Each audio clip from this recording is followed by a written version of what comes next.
China remote controlling all this? Why do so many people have a sneaking suspicion that the Chinese are fighting the Americans through Putin via Ukraine?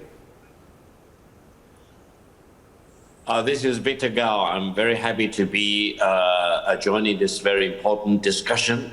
First of all, China has very good relations with Russia. China also has very good relations with the Ukraine, and we wish the Russian people very good wishes, as well as the Russian people all the good wishes. Now, I think if I advise the Ukraine people, I would say the best option for Ukraine is to achieve permanent neutrality, because it is no fun to be caught up between NATO and the United States on the one hand, and Russia on the other hand.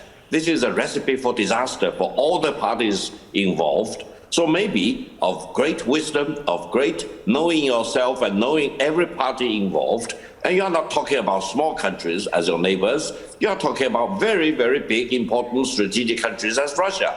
Permanent neutrality, like, for example, Austria, Switzerland or Sweden and several other countries probably will be the best choice for Ukraine. But it's up to the Ukraine government and the people to decide, of course. This is my personal view. Now, we talked about Cuba. Allow me 1 minute. Let's go back to the Cuba Missile Crisis. At that time, the former Soviet Union was an independent sovereign country. Cuba was independent sovereign country.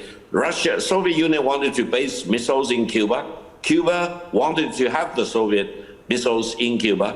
It's completely between Cuba and the former Soviet Union. So why should the United States jump out of the seat and strongly oppose the Soviet Union's missile being stationed in Cuba?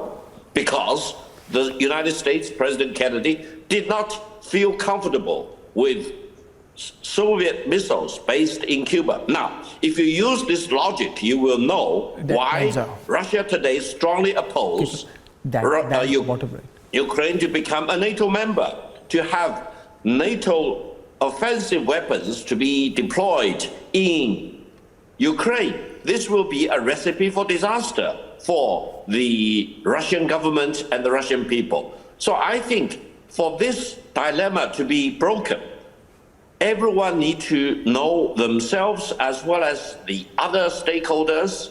And if you miss one important stakeholder, it will be, going into an abyss. So I hope we will really fully understand the complexity of the situation. Finally, allow me to say one thing.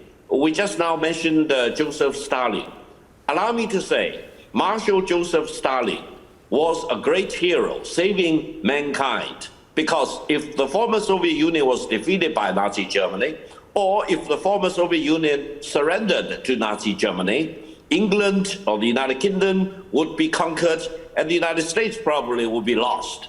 And people in the United States probably will be speaking German, and we here in China probably will be speaking Japanese. So mankind should not forget the great contribution by Joseph Stalin in rallying the Soviet people, especially the Russian people, and including the Ukrainian people, in the fight against Nazi Germany. This is a historical respect, a fact, and we in China highly admire and respect the contribution by Joseph Stalin. Mr. Nahailo shakes his head so vigorously when you're speaking. I don't have to ask him a question. Yes, yes, Mr. Nahailo.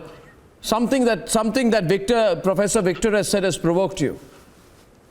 Can't hear you, sir. Stalin was an Hitler before Hitler attacked him. He killed 6 million Ukrainians by hunger. He is a villain, a monster in history, right? So, okay, let's go to the Chinese when you establish a system. A villain and a killer for us. Not that we were pro-Nazi. Okay. But the main thing I want to emphasize is that Russia already today has missiles on Ukrainian territory.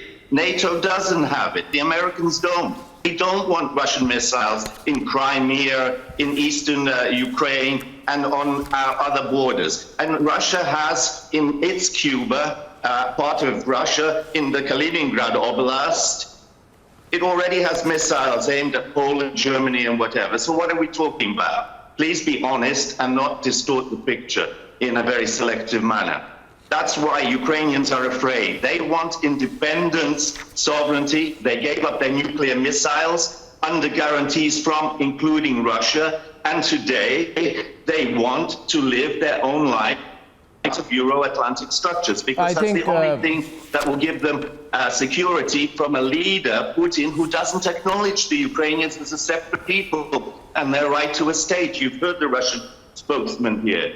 We have a right to that. You know, President Wilson in 1918 spoke about the right to... But the other way, and I found it fascinating, Andrew, that Professor Victor completely avoided my very direct question on whether China is remote controlling this. I personally think China is remote controlling this. I personally think that China is using its a considerable influence over Russia to push it in the direction of a conflict with the United States. And I personally think, Andrew, that this is about China saying to the US, the world is not going to be unipolar anymore, which you have a right to say. I too, all of us, everyone in India is also against a unipolar world.